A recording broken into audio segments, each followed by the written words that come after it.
London বৈঠকের পর জাতীয় নির্বাচনের দিনক্ষণ নিয়ে অন্তর্বর্তী সরকারের সঙ্গে রাজনৈতিক দলগুলোর দ্বন্দ্বের অবসান হলেও মৌলিক সংস্কার নিয়ে এখনো মতপার্থক্য রয়েই গেছে।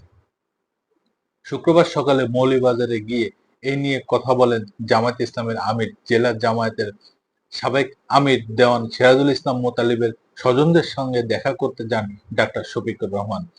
এই সময় মৌলিক সংস্কার নিয়ে মতপক্ষের বিষয়ে সাংবাদিকদের প্রশ্নের উত্তরে তিনি বলেন, মানুষের প্রত্যাশা পূরণে রাজনৈতিক দলগুলোকে দলীয় স্বার্থের ঊর্ধ্বে উঠে কাজ করতে হবে। রাজনীতি বাংলাদেশের যেন স্বচ্ছ হয়, সুন্দর হয়। আগামীর রাজনীতিটা যেন আবার ফেসিবাদের কোনো জন্ম না দেয়, বরঞ্চ জনপ্রত্যাশা যেন পূরণ হয়।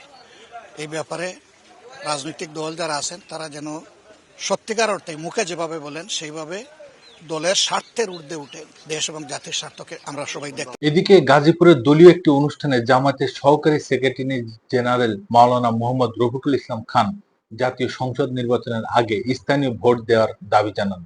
স্বাধীনতার পর থেকে এখন পর্যন্ত দেশে দলীয় সরকারের অধীনে কোনো নিরপেক্ষ নির্বাচন হয়নি বলেও অভিযোগ করেন। তিনটি ভুয়া নির্বাচনের সাথে যারা জড়িত, মাঠ প্রশাসন থেকে শুরু করে সবাইকে বিচারের আওতায় আনতে হবে। কেয়ারটেকার সরকারের অধীনে স্থানীয় সরকার নির্বাচন করতে হবে।